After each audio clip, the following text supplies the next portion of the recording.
నమస్కారం. ఘంటారవానికి స్వాగతం. ముందుగా ప్రధాన అంశాలు. శాసనసభను కుదిపేసిన మైనింగ్ వ్యవహారం. సభా సంఘానికి బీఆర్ఎస్ పట్టు. విపక్ష సభ్యులు 2 రోజుల సస్పెన్షన్. కడియం శ్రీహరిపై కౌశిక్ రెడ్డి వ్యవహరించిన తీరును తప్పుపట్టిన కాంగ్రెస్. బీఆర్ఎస్ ఎమ్మెల్యేపై చర్యలు తీసుకోవాలని ఎథిక్స్ కమిటీకి స్పీకర్ సిఫారసు. మైనింగ్ అక్రమాలను వెలికి తీసేందుకు చిత్తశుద్దితో ఉన్నామన్న సీఎం. ఆదాయాన్ని పెంచే ఆలోచనలతో ప్రభుత్వం పనిచేస్తోందని రేవంత్ వెల్లడి. అవినీతి ఆరోపణలపై సిట్టింగ్ జడ్జితో విచారణకు సిద్దమా అన్న బీఆర్ఎస్. పొంగులేటిని కాపాడేందుకే సీఐడీ విచారణ అంటూ హరీష్ రావు విమర్శ. తల్లిదండ్రుల సంరక్షణ పిల్లల బాధ్యత అని స్పష్టం చేసిన రేవంత్ రెడ్డి. విస్మరించే వారిపై చర్యలకు ఉద్దేశించిన బిల్లుకు అసెంబ్లీ ఆమోదం. పశ్చిమాసియా సవాళ్లను ఐక్యంగా ఎదుర్కొందామన్న ప్రధాని. తప్పుడు ప్రచారాలను నమ్మవద్దని మన్ కీ బాత్లో పిలుపు.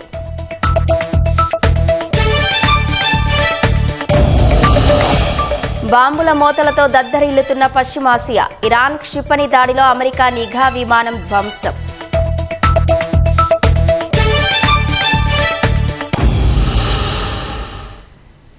రాష్ట్రంలో మైనింగ్ అక్రమాలపై హౌస్ కమిటీ వేయాలన్న బీఆర్ఎస్ ఎమ్మెల్యేల డిమాండ్తో శాసనసభ దద్దరిల్లింది. ఇదే సమయంలో సీనియర్ నాయకుడు కడియం శ్రీహరిపై బీఆర్ఎస్ ఎమ్మెల్యే పాడి కౌశిక్ రెడ్డి చేసిన హావభావాలు గులాబీ సభ్యుల సస్పెన్షన్ శాసనసభను కుదిపేశాయి. బీఆర్ఎస్ సభ్యుల నిరసనపై తీవ్రస్థాయిలో స్పందించిన ముఖ్యమంత్రి ఆధారాలు ఇస్తే ఎవరిపైనైనా చర్యలకు ప్రభుత్వం సిద్ధంగా ఉందని స్పష్టం చేశారు. స్పీకర్ పోడియం ఎదుట ఆందోళనకు దిగిన బీఆర్ఎస్ సభ్యులను 2 రోజుల పాటు సభ నుంచి సస్పెన్షన్ చేశారు. రాష్ట్రంలో మైనింగ్ అక్రమాలపై హౌస్ కమిటీ వేయాలంటూ బీఆర్ఎస్ ఎమ్మెల్యేలు శాసనసభలో చేపట్టిన నిరసన సస్పెన్షన్లకు దారితీసింది. శాసనసభ ప్రారంభం కాగానే బీఆర్ఎస్ సభ్యులు అక్రమ మైనింగ్ పై సభాసంఘం వేయాలని డిమాండ్ చేస్తూ ఆందోళనకు దిగారు. నిరసనలు నినాదాలతో సభ మార్మోగిపోయింది. అనంతరం వారు పోడియం వైపు వెళ్లే ప్రయత్నం చేయగా మార్షల్స్ అడ్డుకున్నారు. నిర్మాణాత్మక ప్రతిపక్షంగా వ్యవహరించాల్సింది పోయి సభా కార్యక్రమాలను అడ్డుకోవడమేంటని బీఆర్ఎస్ వ్యవహార శైలిని తప్పుపడుతూ కాంగ్రెస్ సభ్యులు అభ్యంతరం తెలిపారు. గౌరవ ముఖ్యమంత్రి గారు నిండు సభలో బాలానగర్లో కంపెనీ యజమానులను బెదిరించి ధరణిని అడ్డం పెట్టుకుని 100 ఎకరాల భూములను సభ దృష్టికి తీసుకువచ్చి మీ ద్వారా హౌస్ కమిటీ వేయాలని వారు ప్రతిపాదిస్తే, నిజంగా నీకు నిజాయితీ ఉంటే, నిజంగా మీరు తప్పు చేయకపోతే హౌస్ కమిటీకి ఒప్పుకోవాలని చెప్పి కోరుతున్నా. సీనియర్ శాసనసభ్యుడు కడియం శ్రీహరి మాట్లాడుతున్న సమయంలో బీఆర్ఎస్ ఎమ్మెల్యే పాడి కౌశిక్ రెడ్డి అభ్యంతరకర సంజ్ఞలు చేశారంటూ అధికార పక్షం నాయకులు తీవ్రంగా స్పందించారు. కౌశిక్ రెడ్డిపై చర్యలు తీసుకోవాల్సిందేనని ముక్త కంఠంతో డిమాండ్ చేశారు. ఆయన శాసనసభ వచ్చినప్పటి నుంచి హీరోయిజం లెక్క చేసుడు. మా దళిత శాసనసభ్యుడు ఏలు పెట్టి నువ్వు ఎక్కడికి ఎట్లా మాట్లాడదా? ఇదా అధ్యక్ష? ఇదా మర్యాద అధ్యక్ష? గుండాగిరి చేస్తారా అధ్యక్ష మా దళితుల మీద? ఆయన మాట్లాడిన మాట, ఆయన చేసినట్టు దాని మీద తక్షణమే చర్య తీసుకోవాలి అధ్యక్ష. ఈ రోజు హౌస్ కమిటీ రిపోర్ట్ ఇస్తే ఏమిటి అధ్యక్ష? రేపు హౌస్ కమిటీ వచ్చి సిబిసిఐడి ఎంక్వైరీ ఏమంటది? House committee is not an administrative functionary authority to take an action. ముఖ్యమంత్రి గారు అదే చీఫ్ ఎగ్జిక్యూటివ్ గా స్టేట్ ఎగ్జిక్యూటివ్ సిబిసిఐడి ఎంక్వైరీ ఇస్తే దానికి కూడా శాంక్టిటీ లేదంటే అధ్యక్ష. హౌస్ కమిటీ కావాలని చప్పట్లు కొట్టుకుంటూ అల్లరి చేస్తా ఉంటే ఎటు పోతా ఉన్నావు అధ్యక్ష? హౌస్ కమిటీ వేసి ఏం చేశారు, ఏం సాధించారు నాకు తెలుసు. ఇంకా అందులో ఎవరైనా ఉంటే వాళ్ళని బ్లాక్ మెయిల్ చేసి మీ పార్టీలో చేర్పించుకుంటారు. ట్రాన్స్పరెంట్ గా ఎక్కడైతే ఎంక్వైరీ జరుగుతుందో అక్కడ ప్రజల ప్రయోజనాలు జరుగుతాయి. లేకపోతే అన్ని కేసులు కూడా హౌస్ కమిటీ వేస్తే మరి సిబిసిఐడి పని ఏముంటుంది అధ్యక్ష? కేటీఆర్ గారి సొంత చెల్లెలే ఆమెనే డిమాండ్ చేసింది, అరే మా పైన హౌస్ కమిటీ వేయాలని చెప్పి. చూడండి నవ్వుతున్నాడు కేటీఆర్ గారు. అంటే వారు చాలా హ్యాపీగా ఉన్నారు. మా భావన ఇరికించినందుకు వారు చాలా హ్యాపీగా ఉన్నారు. ఈ శాండ్ మాఫియాలో మా టీఆర్ఎస్ నాయకులందరూ కూడా బయటికి వస్తుందని చెప్పి వాళ్ళకి భయం ఉంది. ఈ దశలో జోక్యం చేసుకున్న ముఖ్యమంత్రి పార్టీ ఫిరాయింపుల్ని ప్రోత్సహించిన వారే సభలో నినాదాలు చేస్తున్నారని మండిపడ్డారు. కౌశిక్ రెడ్డి తీరును ఆక్షేపించిన ఆయన చర్యలు తీసుకోవాలని విజ్ఞప్తి చేశారు. వాళ్ళలాగా హౌస్ కమిటీలు వేసి బ్లాక్ మెయిల్ చేసి లబ్ధి పొందాలన్న ఆలోచన చేయకుండా చిత్తశుద్ధితోటి ఒక సిబిసిఐడి ఎంక్వైరీకి ఆర్డర్ ఇచ్చినాం. నేను తమరి ద్వారా ప్రతిపక్షానికి విజ్ఞప్తి చేస్తున్నా అధ్యక్ష, మీ దగ్గర ఏమేమి సమాచారం ఉందో ఈ సమాచారాన్ని పూర్తిగా ఎవరైనా ఈ అక్రమ మైనింగ్ లో పాల్గొంటే, ప్రభుత్వ ఆదాయానికి గండి కొడితే, అనుమతులు లేకుండా అక్రమంగా మైనింగ్ చేస్తే వివరాలన్నీ మీరు సిబిసిఐడి అధికారులకు ఇవ్వండి. మీరిచ్చిన ఏ ఆధారాన్ని కూడా మా అధికారులు నిర్లక్ష్యం చెయ్యరు. రాజకీయం పట్ల వారికి ఏమైనా వ్యతిరేకత ఉండని నేను ఒకటే అడగదలుచుకున్నా, హరీష్ రావు గారిని, కేటీఆర్ గారిని, మీ సభ్యుడు వ్యవహరించిన తీరును మీరు సమర్థిస్తున్నారా? సభలో ఈ రకమైన వ్యవహార శైలి ఈ సభకు మంచిదా? ఈ రోజు అక్కడ నిలబడి ఒక సూచన చేస్తే, ఇంత అసభ్యకరంగా ఎవరైనా వ్యవహరిస్తే ఈ వ్యవహారాన్ని హరీష్ రావు గారు, కేటీఆర్ గారు సమర్థిస్తారా? ఇది మీ పార్టీ విధానమా? దీన్ని ఇక్కడనే నిలువరించాలి, దీన్ని ఇక్కడనే నియంత్రించాలి అధ్యక్ష. అందుకే అధ్యక్ష, పాడి కౌశిక్ రెడ్డి గారి విషయంలో ప్రత్యేకమైన చర్యలు తీసుకోవాల్సిన అవసరం ఉంది. ఎథిక్స్ కమిటీని ఈ సభ ముగిసే లోపల మీరు అపాయింట్ చేసి ఈ కేసును దానికి రెఫర్ చేయాల్సిందిగా చర్యలు తీసుకోవాలి.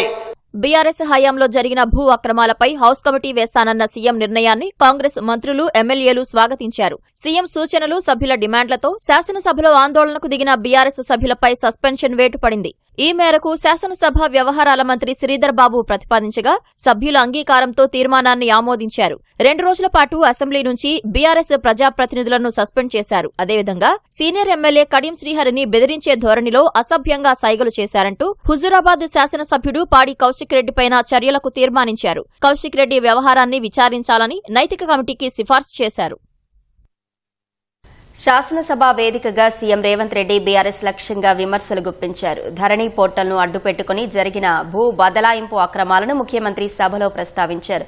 మహబూబ్ నగర్ జిల్లా బాలానగర్లో 100 ఎకరాలు నాటి ప్రభుత్వ పెద్దలు కొల్లగొట్టారని ఆరోపించారు.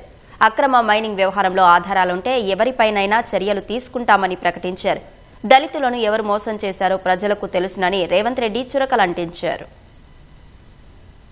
2025 సంవత్సరంలో రాఘవ కన్స్ట్రక్షన్స్ పరిశీలించి అక్కడ వాస్తవ పరిస్థితులను తీసుకొని సినరేజ్ ఛార్జెస్ కానీ ఇతర ప్రభుత్వానికి రావాల్సిన పన్నుల విషయంలో ఆ సంస్థకు నోటీస్ ఇచ్చి ఆ పన్నులను రాబట్టి చిత్తశుద్ధితోని ప్రభుత్వ ఆదాయాన్ని పెంచినాం. ఇక్కడ అక్రమం జరుగుతుందని ప్రభుత్వానికి ఫిర్యాదు చేయలే. ప్రభుత్వమే స్వయంగా ఏ ప్రాంతాలలో ఇసుక దోపిడీ జరుగుతుంది, ఖనిజ దోపిడీ జరుగుతుంది, ప్రభుత్వ ఆదాయానికి గండి పడుతుందని కనుక్కొని మేమే ఆ నిధులను రాబట్టుకునే కార్యక్రమంలో భాగంగా ఈరోజు రాఘవ కన్స్ట్రక్షన్స్ కు నోటీస్ ఇచ్చినాం. వాళ్ళు దళితులను వంచి మంత్రివర్గంలో ఒక్కరికే ఆనాడు మంత్రి ఇచ్చిన ఉప ముఖ్యమంత్రిని మళ్ళీ బర్తరఫ్ చేసి వాళ్ళ మంత్రివర్గ కూర్పును చూస్తే మీకు అర్థమైంది అధ్యక్ష. వాళ్ళు అట్లుంటే ఈ రోజు ప్రజాపాలన ప్రభుత్వం ఏర్పడ్డది అధ్యక్ష. బట్టి విక్రమార్క గారు వారు ఉప ముఖ్యమంత్రి అయిన, దామోదర రాజనరసింహ గారు, వివేక్ వెంకటస్వామి గారు, అడ్లూరి లక్ష్మణ్ గారు, సీతక్క గారు, రామచంద్ర నాయక్ గారు, వేముల వీరేశం గారు, అద్దంకి దయాకర్ గారు, ఎంతమంది దళితులకి ఈ రోజు ప్రభుత్వంలో అవకాశం వచ్చింది అధ్యక్ష. వాళ్ళు ఎవరికి ఇచ్చారు అధ్యక్ష? చంద్రశేఖర్ రావు గారు, హరీష్ రావు గారు, రామారావు గారు, దయాకర్ రావు గారు, వినోద్ రావు గారు, కవితారావు గారు, సంతోష్ రావు గారు, ఇవన్నీ పుణ్యానికి నామినేటెడ్ పోస్టులు అధ్యక్ష. వాళ్ళు ధరణిని అడ్డం పెట్టుకొని కొల్లగొట్టిన భూములను సక్రమం చేసుకోవాలి, ఇది వాళ్ళ ఆలోచన.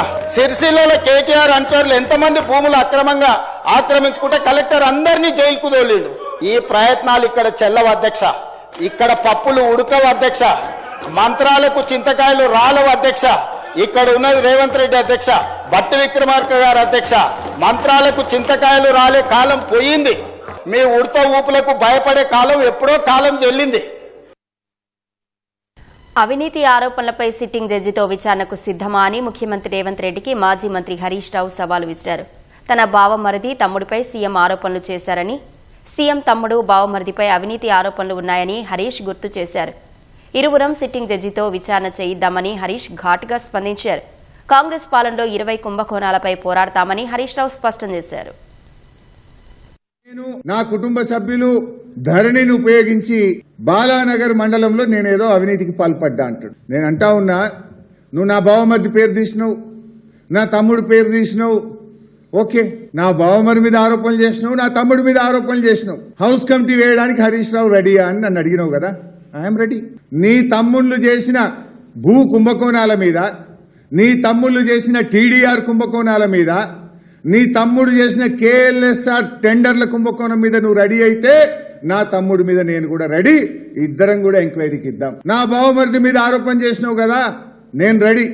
నీ బావమరిది సృజన్ రెడ్డి అమృత్ టెండర్లలో చేసిన కుంభకోణం మీద, నీ బావమరిది సృజన్ రెడ్డి సింగరేణిలో ఓబీ టెండర్లలో చేసిన కుంభకోణాల మీద నువ్వు రెడీ అయితే నేను రెడీ. రేవంత్ రెడ్డి, ఇంకో మాట చెప్తున్నా, నేను చెప్పిన హౌస్ కమిటీ వేయకు, నువ్వు చెప్పిన సిబిసిఐడి వద్దు. ఇద్దరం కలిసి హైకోర్టు సిట్టింగ్ జడ్జి చేత విచారణ జరిపిద్దాం. Are you ready mister Revanth Reddy? Let's give it to high court sitting judge. నిజానిజాలు బయటకు రాని. I'm ready. Are you ready? తోక ముడిచి బారిపోకు, చిల్లర మాటలు మాట్లాడకు, నీ చెంచాగాలతో నన్ను తిట్టించే ప్రయత్నం చేయకు. దమ్ముంటే నిజాయితీ ఉంటే come on, will give it to sitting judge. Are you ready? లేదంటే క్షమాపణ చెప్పు. తప్పుడు ఆరోపణలు చేసినందుకు క్షమాపణ చెప్పు. నేనెన్నడూ పొంగిలేటి గారికి ఫోన్ చేయలే. ఒకసారో 2 సార్లు మాట్లాడితే బీఆర్ఎస్ హయాంలో పేదలకు గృహలక్ష్మి ఇండ్లు ఇచ్చాం, ఆ ఇండ్లకు బిల్లులు రావడం లేదు, వేలాది మంది ఇబ్బంది పడుతున్నారు, ఆ గృహలక్ష్మి పైన ఒక నిర్ణయం తీసుకోండి అని మాట్లాడమే తప్ప ఏ రోజు ఏ ఫేవర్ కోసమో ఏ పని కోసమో ఏనాడు కూడా ఫోన్ చేయలేదు. ఆ చేసే చరిత్ర మాకు లేదు. కాంగ్రెస్ ప్రభుత్వంలో జరుగుతున్న అవినీతి కుంభకోణాలపై విచారణ జరపాలని సీఎం రేవంత్ రెడ్డికి బీఆర్ఎస్ శాసనసభాపక్షం లేఖ రాసింది. సభా సంఘం లేదా సిట్టింగ్ జడ్జితో విచారణ చేయించాలని లేఖలో ఎమ్మెల్యేలు పేర్కొన్నారు. విచారణ నిష్పక్షపాతంగా జరగాలంటే ఆరోపణలు ఎదుర్కొంటున్న మంత్రులు, ఎమ్మెల్యేలు పదవులకు రాజీనామా చేయాలని డిమాండ్ చేశారు. మరోవైపు అక్రమ మైనింగ్ చేస్తున్న మంత్రి పొంగులేటి శ్రీనివాసరెడ్డిని వెంటనే బర్తరఫ్ చేయాలని డిమాండ్ చేస్తూ గన్ పార్క్ వద్ద బీఆర్ఎస్ ఎమ్మెల్యేలు నిరసన చేపట్టారు. బీఆర్ఎస్ కార్యనిర్వాహక అధ్యక్షుడు కేటీఆర్, మాజీ మంత్రి హరీష్ రావు ప్లకార్డులు ప్రదర్శిస్తూ నిరసన తెలిపారు. మంత్రి కుటుంబాన్ని సీఎం రేవంత్ రెడ్డి ఎందుకు కాపాడాలని ప్రయత్నం చేస్తున్నారని కేటీఆర్ ప్రశ్నించారు. అక్రమ మైనింగ్ కు పాల్పడ్డ ఇతర సంస్థల మీద ఏ చర్యలైతే తీసుకున్నారో, ఎట్లా వారిని చట్ట ప్రకారం జైలుకు పంపారో, మరి రాఘవ కన్స్ట్రక్షన్స్ విషయంలో ఎందుకు అట్లా చేయడం లేదు? మంత్రి గారి కంపెనీ కాబట్టా, లేకపోతే ఇందులో ముఖ్యమంత్రి వాటా ఉన్నది కాబట్టా, ఏ కారణం చేత మీరు యాక్షన్ తీసుకోవట్లేదు అని చెప్పి ఆధారాలతో సహా మొత్తం వాస్తవాలని మా శాసనసభాపక్ష ఉపనాయకుడు హరీష్ రావు గారు బయటపెడితే నిన్న ముఖ్యమంత్రి గారు వచ్చి 2 విషయాలు ఒప్పుకున్నారు. ఒకటి, అక్రమం జరిగింది వాస్తవం అని ముఖ్యమంత్రి గారే స్వయంగా ఒప్పుకున్నారు. కానీ దీన్ని బయటపెట్టింది మీరు కాదు, మా ప్రభుత్వమే బయటపెట్టింది అని చెప్పి మళ్ళీ ఎదురుదాడికి దిగినారు. ఇంకొక మాట కూడా ఒప్పుకున్నాడు ఆయన, అక్రమాలు జరిగింది వాస్తవమే, కానీ రాఘవ కన్స్ట్రక్షన్స్ పొంగులేటి శ్రీనివాసరెడ్డి గారి దూర బంధువులంట. మరి భార్య, కొడుకు, తమ్ముడు దూరపు బంధువులు అని చెప్పి రాష్ట్రంలో ఎవరికి తెలియదు, ఒక ముఖ్యమంత్రి గారికే ఇట్లాంటివన్నీ కూడా కొత్త కొత్త విషయాలు ఆయనే కనిపెడతా ఉంటాడు. కౌశిక్ రెడ్డిపై పగబట్టి సీఎం రేవంత్ రెడ్డి వ్యవహరిస్తున్నారని మాజీ మంత్రి హరీష్ రావు ఆరోపించారు. ప్రభుత్వ అవినీతిపై ప్రశ్నిస్తున్నందుకే కక్షగట్టారని హరీష్ ఆగ్రహం వ్యక్తం చేశారు. అసలు ఎథిక్స్ కమిటీ రిఫర్ చేయాల్సి వస్తే రేవంత్ రెడ్డిని రిఫర్ చేయాలని ఘాటుగా విమర్శించారు. మా తమ్ముడు కౌశిక్ రెడ్డి గారి మీద ఎథిక్స్ కమిటీకి రెఫర్ చేస్తామని అంటే ఇది ప్రశ్నించే గొంతుల మీద దాడి. మొదటి నుంచి కూడా కౌశిక్ రెడ్డి గారు నిక్కచ్చిగా ఈ ప్రభుత్వ వైఫల్యాలను ప్రశ్నిస్తున్నాడు. కౌశిక్ రెడ్డి గారు గట్టిగా మాట్లాడుతున్నాడు గనక ఆయన మీద రేవంత్ రెడ్డి గారు పగబట్టినట్టు చేస్తున్నాడు. అంటే ఉద్దేశపూర్వకంగా కౌశిక్ రెడ్డి గారి మీద ఈ రోజు దాడి జరుగుతా ఉంది. ఈ దాడి కౌశిక్ రెడ్డి గారి మీద కాదు, ఈ దాడి ప్రశ్నించే గొంతుల మీద దాడి, ఈ దాడి ప్రజాస్వామ్యం మీద దాడి. ఇవాళ ఎథిక్స్ కమిటీకి రెఫర్ చేస్తున్నా అని ముఖ్యమంత్రి గారు మాట్లాడుతున్నారు. అసలు ఎథిక్స్ కమిటీకి రెఫరెంట్ చేయాలంటే అనాగరిక భాషలో అసెంబ్లీలో మాట్లాడిన రేవంత్ రెడ్డిని మొట్టమొదలు ఎథిక్స్ కమిటీకి రెఫర్ చేయాలి. బడ్వానే లాంటి భాష మాట్లాడినావు కదా, నోటితో నేను చెప్పలేనటువంటి ఉచ్చరించలేని భాషలో మాట్లాడిన రేవంత్ రెడ్డిని ఫస్ట్ ఎథిక్స్ కమిటీకి రెఫర్ చేయాలి. శాసనసభ సభ్యత్వానికి అనర్హత వేటు వేయాల్సి వస్తే ముందు రేవంత్ రెడ్డి గారి మీద అనర్హత వేటు వేయాలి. ఒక కక్షతోని ఎథిక్స్ కమిటీకి రెఫర్ చేసిండ్రు అనేది రాష్ట్ర ప్రజలకు అందరికీ అర్థమైతా ఉంది. దళిత గిరిజనులను మోసం చేసిన చరిత్ర రేవంత్ రెడ్డి గారిది, ఆయన ప్రభుత్వాన్ని. కాళేశ్వరం ప్రాజెక్టుపై కోరిన సీబీఐ విచారణలో రాష్ట్ర ప్రభుత్వానికి స్పష్టత లేదని కేంద్ర మంత్రి బండి సంజయ్ విమర్శించారు.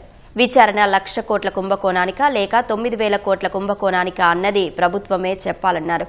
కాంగ్రెస్ బీఆర్ఎస్ ఒక్కటేనన్న బండి సంజయ్ 2 పార్టీల తీరుపై విమర్శలు గుప్పించారు. సీఎం రేవంత్ రెడ్డికి కాళేశ్వరంపై ఉన్న శ్రద్ధ డ్రగ్స్, ఈ కార్ రేస్, విద్యుత్ కొనుగోలు, ఫామ్ హౌస్, ఫోన్ ట్యాపింగ్ కేసులపై ఎందుకు లేదని ప్రశ్నించారు. కాళేశ్వరం మొత్తము కుంభకోణం కాదు, కేవలము సుందిల్లా, మేడిగడ్డ, అన్నారం ఈ 3 మాత్రమే విచారణ జరపాలి. దీని విలువ ఎంత? 9,000 కోట్లే. మీరు అడిగిన విచారణ అదే, కొండను తల్లి ఎక్కడిని కూడా పట్టలే మీరు. దాని మీద ముఖ్యమంత్రి గారు మాట్లాడని చెప్పి మేము భారతీయ జనతా పార్టీ గతం నుంచి డిమాండ్ చేస్తున్నది. బట్ ఇలా మా భుజం మీద పెట్టి మీరు కాల్స్తా అంటే అంత అమాయకులం కాదు. నేను మళ్ళీ అంటున్నా, మీకు అతను కాదు, నాతో చాత కాదు, ఇదే ఫైనల్. ఈ 9,000 కోట్ల జాలిగా కాళేశ్వరం మొత్తం మంచి ప్రాజెక్టే, మిగతా అంతా చాలా మంచి ప్రాజెక్ట్ అది ఒప్పుకుంటే ఒప్పుకో. మరి నువ్వు కోరి విచారణ కోరిందాలని నీకే క్లారిటీ లేదు, రాష్ట్ర ప్రభుత్వానికే క్లారిటీ లేదు. మీకు దేనికి ఉపయోగపడుతుందంటే కేంద్రాన్ని విమర్శించడానికి మాత్రమే ఉపయోగపడుతున్నది. దేని మీద విచారణ జరగరు. విచారణ అంతా వట్టిదే. ఇంతవరకు ఎన్ని విచారణ జరిపి 2 సంవత్సరాల ఎన్ని నివేదికలు వచ్చినాయి? కేసీఆర్ కుటుంబం మీద బీఆర్ఎస్ పార్టీ నాయకులు ఏం చర్యలు తీసుకుంటారో చెప్పాలి. ముఖ్యమంత్రి గారికి కేటీఆర్ గారి మీద ప్రేమ ఎక్కువ. ఈ మధ్య ఎక్కడన్నా కేటీఆర్ గారిని విమర్శించిండ రాష్ట్ర ముఖ్యమంత్రి గారు? తల్లిదండ్రుల సంరక్షణ ఉద్యోగుల బాధ్యత బిల్లుకు శాసనసభ ఆమోదం తెలిపింది. పిల్లల కోసం తల్లిదండ్రులు తమ శక్తినంతా ధారపోస్తారని, కానీ పిల్లలు రెక్కలు వచ్చాక తల్లిదండ్రులను పట్టించుకోవట్లేదని బిల్లుపై చర్చ సందర్భంగా సీఎం రేవంత్ రెడ్డి అన్నారు. వృద్ధులైన తల్లిదండ్రులకు అండగా నిలవాలనే ఉద్దేశంతోనే ఈ చట్టం తీసుకొచ్చామని తెలిపారు. ఆత్మీయతకు సంబంధించిన అంశంపై చట్టం తీసుకురావడం బాధాకరమన్న ఆయన, అత్తింటికి వెళ్ల ఆడపిల్లలు తల్లిదండ్రుల బాగోగులు చూడలేని పరిస్థితులు ఉన్నాయని పేర్కొన్నారు. ఈ చట్టం ప్రభుత్వ, ప్రైవేటు ఉద్యోగులకు మాత్రమే కాదన్న రేవంత్ రెడ్డి, ప్రజాప్రతినిధులకు కూడా వర్తిస్తుందని స్పష్టం చేశారు. ఈనాడు ఈ చట్టం చేయడం ద్వారా కొంతైనా ఆ వృద్ధ తల్లిదండ్రుల కోసం మనం అండగా నిలబడ్డాము. ఇదొక భరోసా, విశ్వాసం. దీనివల్ల పూర్తిగా న్యాయం జరుగుతుందని నేను అనను, వివాదాలు సమసిపోతాయని కూడా నేను అనను. కాకపోతే తల్లిదండ్రులకు అవసరమైతే కొడుకును భయపెట్టడానికి నా చేతిలో ఈ చట్టం ఉంది. బాధ్యత లేని కొడుకును ఈ చట్టం ద్వారా అవసరం అనుకుంటే నియంత్రిస్తా అని ఆ వృద్ధ తల్లిదండ్రులకు ఒక నమ్మకం, విశ్వాసం కల్పించడానికి ఈ రోజు ఈ చట్టాన్ని తీసుకొచ్చినాం అధ్యక్ష. మంత్రులు ప్రాతినిధ్యం వహిస్తున్న నియోజకవర్గాలకు తప్పితే ఎమ్మెల్యేల నియోజకవర్గాలకు నిధులు ఇవ్వడం లేదని మునుగోడు ఎమ్మెల్యే కోమటిరెడ్డి రాజగోపాల్ రెడ్డి అన్నారు. ఖమ్మం జిల్లాలో 3 మంత్రులు ఉన్నందువల్లే ప్రభుత్వం ఏం చేసినా ఆ జిల్లాకే వెళ్తున్నాయని టాక్ ఉందని వ్యాఖ్యానించారు. అధికార పార్టీ ఎమ్మెల్యేకి ఒక మాట చెప్తున్నావు బాధతోటి అధ్యక్ష. కేవలం మంత్రుల నియోజకవర్గంలో, ముఖ్యమంత్రి నియోజకవర్గంలో కాంట్రాక్టులు పనిచేస్తున్నారు, వాళ్ళు బిల్లు వస్తున్నాయి. కానీ ఎమ్మెల్యేల నియోజకవర్గంలో మాత్రం బిల్లులు రావడం లేదు అధ్యక్ష. ఎమ్మెల్యే లేకుంటే ముఖ్యమంత్రి మంత్రులు ఉన్నారు అధ్యక్ష. ఈ ప్రభుత్వం ఉందా? మంత్రుల చుట్టూ అడుక్కోవాల్సిన పరిస్థితి, ముఖ్యమంత్రి దగ్గర బిల్లు కోసం పోవాల్సిన పరిస్థితి ఏంటి అధ్యక్ష? ఇది చాలా బాధాకరం. ఎమ్మెల్యేలకు ప్రయారిటీ ఇవ్వాలి. ఈ ప్రాంతంలో ప్రాజెక్టుల పేరు మీద వివక్ష, నార్త్ తెలంగాణ ఒకటి, సౌత్ తెలంగాణ ఒకటి, మహబూబ్ నగర్ అని, నల్లగొండ అని చెప్పి మాట్లాడడం కరెక్ట్ కాదు అధ్యక్ష. ఖమ్మం జిల్లాకు 3 మంత్రులు దర్శక ఏమొచ్చినా అక్కడికే పోతున్నాయి అంటారు బయట టాకు. ఆకలికైనా ఓర్చుకుంటారు కానీ ఆత్మ గౌరవం కోసం బతుకుతారు అని చెప్పి ఈ తెలంగాణ ఉద్యమం నడిచింది అధ్యక్ష. ముఖ్యమంత్రి గారు పదే చెప్తున్నారు, నన్ను కొడంగల్ ప్రజలు గెలిపిస్తే నేను ముఖ్యమంత్రి అయినా కొడంగల్ చేసుకుంటా అన్నప్పుడు ఒక శాసనసభ్యునిగా రాజగోపాల్ రెడ్డికి కూడా ఆ ప్రాంత ప్రజలకు న్యాయం చేయాల్సిన బాధ్యత నాకుంది కదా అధ్యక్ష. నన్ను ఎన్నుకున్న ప్రజలకు ఏం చెప్పాలి అధ్యక్ష? మన ప్రభుత్వం ఉండి శాసనసభ్యునిగా నా ప్రాంతానికి అన్యాయం జరుగుతుంటే నేను మాట్లాడకుండా ఉండడం నేరం అధ్యక్ష. నేను గోదావరి పుష్కరాల నిర్వహణకు టెక్నికల్ ఇంజనీర్లతో కమిటీని నియమించాలని అధికారులను ముఖ్యమంత్రి రేవంత్ రెడ్డి ఆదేశించారు.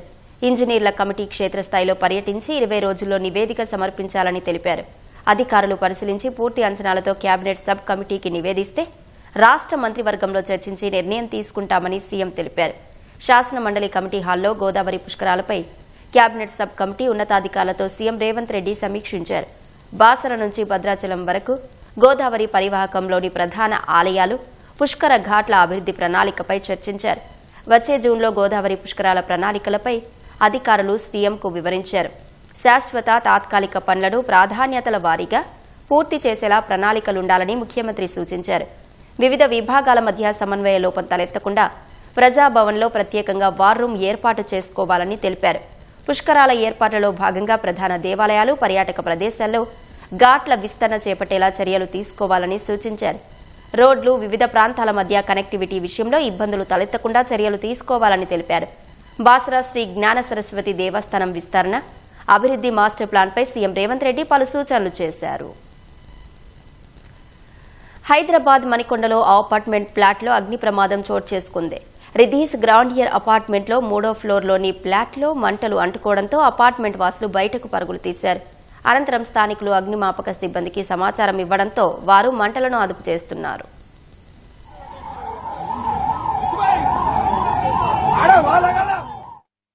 పశ్చిమాసియాలో దాడులు ప్రతిదాడులతో యుద్దం భీకరంగా మారుతోంది. ఇస్లామిక్ రిపబ్లిక్ మద్దతుగా హూతీ రెబల్స్ దాడులు మొదలుపెట్టగా భూతల దాడుల ప్రచారం మధ్య అమెరికాకు చెందిన మెరైన్లు మధ్యప్రాచ్యానికి చేరుకోవడం ఉద్రిక్తతలను మరింత పెంచింది. ఇజ్రాయెల్ గల్ఫ్ దేశాల్లోని అమెరికా స్థావరాలపై ఇరాన్, టెహ్రాన్తో పాటు ఇతర ప్రాంతాల్లో ఐడీఎఫ్ దాడులు కొనసాగుతున్నాయి. ఇజ్రాయెల్పై 2వ రోజు దాడులు జరిపినట్లు హూతీలు ప్రకటించారు. పశ్చిమాసియా యుద్దం రోజురోజుకు ఉగ్రరూపం దాలుస్తోంది. ఇరాన్కు మద్దతుగా హూతీ రెబల్స్ ప్రత్యక్ష దాడులకు దిగడం, అమెరికాకు చెందిన వేల మంది మెరైన్ సైనికులు మధ్యప్రాచ్యానికి చేరుకోవడంతో ఈ సంక్షోభం ఇప్పట్లో తగ్గే సూచనలు కనిపించడం లేదు. ఈ ఉదయం టెహ్రాన్లోని తాత్కాలిక కమాండ్ సెంటర్లు, ఆయుధ తయారీ కేంద్రాలే లక్ష్యంగా దాడులు చేసినట్లు ఇజ్రాయిల్ సైన్యం ప్రకటించింది. హెడ్ క్వార్టర్స్లో పనిచేసే కమాండర్లను కూడా టార్గెట్ చేసినట్లు తెలిపింది. ఇరాన్ గగనతల రక్షణ వ్యవస్థలు యాక్టివ్గా ఉన్న సమయంలోనే ఉత్తర టెహ్రాన్లో 2 భారీ పేలుళ్లు జరిగినట్లు పేర్కొంది. ముఖ్యమైన ఆయుధ ఉత్పత్తి కేంద్రాలపై దాడులను కొన్ని రోజుల్లో పూర్తి చేస్తామని ఐడీఎఫ్ తెలిపింది. అటు దక్షిణ లెబనాన్లో 2 వారాలుగా నిర్వహిస్తున్న భూతల దాడుల్లో తమ సైనికుడొకరు చనిపోగా మరో 3 గాయపడినట్లు ఐడీఎఫ్ ప్రకటించింది. గత 24 గంటల్లో ఇజ్రాయెల్ దాడుల్లో 9 మంది పారామెడిక్లు ప్రాణాలు కోల్పోయినట్లు లెబనాన్ ఆరోగ్య వర్గాలు వెల్లడించాయి. యుద్దం మొదలైనప్పటి నుంచి ఇజ్రాయెల్, అమెరికా దాడుల్లో 216 మంది చిన్నారులు సహా 2076 మంది మృతి చెందినట్లు ఇరాన్ ఆరోగ్య మంత్రిత్వ శాఖ ప్రకటించింది. 26,500 మందికి పైగా గాయపడినట్లు తెలిపింది. 1,00,000కు పైగా ఇళ్లు, 600 స్కూళ్లు, 336 హెల్త్ అండ్ ఎమర్జెన్సీ సెంటర్లు ధ్వంసమైనట్లు పేర్కొంది.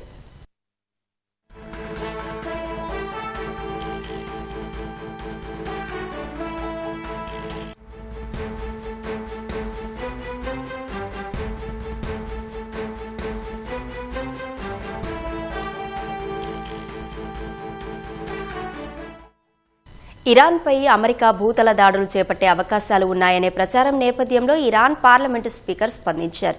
అమెరికా సైనికులను ఎదుర్కొనేందుకు ఇరాన్ సైన్యం సిద్ధంగా ఉందని తెలిపారు. అగ్రరాజ్య దళాలు తమ భూభాగంలో అడుగు పెడితే అగ్నికి ఆహుతైపోతారని హెచ్చరించారు. అటు అమెరికా అధ్యక్షుడు డొనాల్డ్ ట్రంప్ ప్రతిపాదించిన 15 అంశాల ప్రణాళికను సైతం ఇరాన్ తిరస్కరించినట్లు ఆయన చెప్పారు. మరోవైపు ఐక్యరాజ్యసమితి అభ్యర్థన మేరకు హర్ముజ్ జలసంధి ద్వారా మానవతా సాయం, వ్యవసాయ రవాణాను అనుమతించడానికి ఇరాన్ అంగీకరించడంతో కొంత ఉపశమనం లభించింది. ఇరాన్ యుద్దంలో అమెరికాకు మరో భారీ ఎదురుదెబ్బ తగిలింది. శుక్రవారం ఇరాన్ సైన్యం చేసిన క్షిపణి దాడిలో సౌదీ అరేబియాలోని ప్రిన్స్ సుల్తాన్ ఎయిర్ బేస్లో ఉన్న అమెరికా నిఘా విమానం E-3 సెంట్రీ ధ్వంసమైంది. బోయింగ్ 707 మోడల్లో మార్పులు చేసి గగనతలంలో ఓ కమాండ్ సెంటర్లా తీర్చిదిద్దిన E-3 సెంట్రీ అవాక్స్ చాలా శక్తివంతమైంది. 250 మైళ్ల పరిధిలో గగనతలంలో ఏం జరిగినా ఈ విమానం అత్యంత ఖచ్చితత్వంతో గుర్తించగలదు. దీని విలువ $500 మిలియన్. కాగా శుక్రవారం నాటి దాడిలో 15 మంది అమెరికా సైనికులకు తీవ్ర గాయాలయ్యాయి. అందులో 5గురు పరిస్థితి విషమంగా ఉంది. పశ్చిమాసియా యుద్ధ ప్రభావం దేశంపై తక్కువ ఉండేలా ప్రభుత్వం అవిశ్రాంతంగా కృషి చేస్తోందని ప్రధాని మోదీ తెలిపారు. యుద్దం ప్రారంభమైనప్పటి నుంచి ప్రపంచ నాయకులతో నిరంతరం సంప్రదింపులు జరుపుతూనే ఉన్నానని, భారతీయుల భద్రతకు అన్ని దేశాలు అత్యంత ప్రాధాన్యతనిస్తున్నాయని ప్రధాని వివరించారు. భారతీయులకు ఎలాంటి ఇబ్బంది లేకుండా రాయబార కార్యాలయాలు అవిశ్రాంతంగా పనిచేస్తున్నాయని పేర్కొన్నారు. కేరళ పాలక్కడ్ జిల్లాలో ఎన్నికల ప్రచారం నిర్వహించిన మోదీ ఈసారి రాష్ట్రంలో ఎన్డీఏ అధికారం చేపట్టబోతోందని జోస్యం చెప్పారు. కమ్యూనిస్టులు, కాంగ్రెస్ కలిపి ప్రభుత్వ నిధులను దోచేశాయని ఆరోపించారు. తాము అధికారంలోకి వచ్చాక అవినీతి పరులు దోచుకున్నదంతా వసూలు చేసి కేరళ అభివృద్ధికి ఖర్చు చేస్తామని తెలిపారు. కాంగ్రెస్, కమ్యూనిస్టులు ఒకరిపై ఒకరు బీటీం ఆరోపణలు చేసుకుంటూ బీజేపీ అసలైన పోటీదారు అని అంగీకరిస్తున్నాయని ఎద్దేవా చేశారు. ఏళ్లుగా కుంభకోణాల మధ్య ఎల్డీఎఫ్, యూడీఎఫ్ అధికారాన్ని మార్చుకుంటూ వచ్చాయని, అయినా ఒకరిపై ఒకరు ఎన్నడూ చర్యలు తీసుకోలేదని మోదీ ఆరోపించారు. కేరళను అభివృద్ధి చెందిన రాష్ట్రంగా బీజేపీ తీర్చిదిద్దుతుందన్నారు.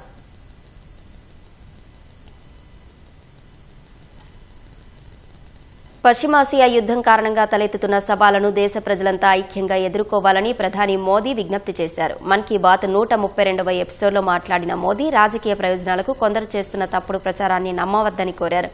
యుద్ధం సమయంలో గల్ఫ్ దేశాల్లో ఉంటోన్న 1 కోటి మందికి పైగా భారతీయులకు అవసరమైన సాయాన్ని అందిస్తోన్న ఆయా దేశాలకు ప్రధాని కృతజ్ఞతలు తెలిపారు.